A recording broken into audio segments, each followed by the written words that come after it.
ఇల్లు ఊడ్చి తడిగుడ్డ పెట్టాలంటే అది ఎంత పెద్ద పనో చెప్పాల్సిన పని లేదు. ప్రస్తుతం ఉన్న బిజీ లైఫ్‌లో ఒక పక్క ఆఫీస్‌కి వెళ్లి రావడం, మరో పక్క పిల్లల్ని చూసుకోవటం, ఇంటి పనులు చేయడం ఇలా చాలా పని భారం ఉంటుంది. పని చేసే ఓపిక ఉన్నా గానీ సమయం ఉండదు. ఉరుకుల పరుగులకు జీవితం ఉరుకుల పరుగుల మీద హడావుడిగా పనిచేసి అలసిపోవడం ఎందుకు చెప్పండి? మీకోసమే ఒక అద్భుతమైన ప్రొడక్ట్ వచ్చేసింది. మీరు రిమోట్‌తో ఆపరేట్ చేస్తే చాలు ఈ రోబో వాక్యూమ్ క్లీనర్ ఆటోమేటిక్‌గా ఇల్లు ఊడ్చేసి తడిగుడ్డ పెట్టేస్తుంది. ఇదొక్కటి మీ ఇంట్లో ఉంటే మీ శ్రమ తగ్గిపోతుంది. ఒకవేళ పని మనిషి ఉంటే ఆమెకిచ్చే ఖర్చులు తగ్గుతాయి. స్పోరోని robotic mop smart automatic cleaner ఇప్పుడు ఆఫర్‌లో తక్కువ ధరకే అందుబాటులో ఉంది. ఇల్లు ఊడుస్తుంది, తడిగుడ్డ పెడుతుంది. మెషిన్‌కి 2 వైపులా బ్రష్‌లున్నాయి. దీనిపైన 200 ఎంఎల్ వాటర్ ట్యాంక్ కూడా ఉంది.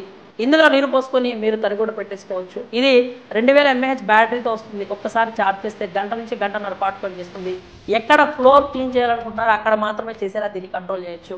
బెడ్ కింద, సోఫా కింద, ఇరుకు ప్రాంతాల్లో కూడా ఇది వెళ్ళిపోయి శుభ్రంగా శుభ్రం చేసేస్తుంది. దీన్ని రిమోట్ కంట్రోల్‌తో ఆపరేట్ చేయొచ్చు. ఇందులో 6 క్లీనింగ్ మోడ్స్ ఉంటాయి. ప్రీ, బౌ, mopping, water refill, edge remote control modes ఉన్నాయి. టైమింగ్ ఫంక్షన్ కూడా ఉంటుంది. ఇది డస్ట్ బాక్స్, వాటర్ ట్యాంక్‌తో వస్తుంది. ఇది ఎలాంటి నేల మీద అయినా పనిచేస్తుంది. డూప్లెక్స్ హౌస్‌లో ఉండేవారు ఇది మెట్ల మీద నుంచి పడిపోతుందేమో అన్న భయం అక్కర్లేదు. ఎందుకంటే ఇందులో ఉన్న యాంటీ కొలిజన్ గార్డ్ పడిపోకుండా ఆపుతుంది.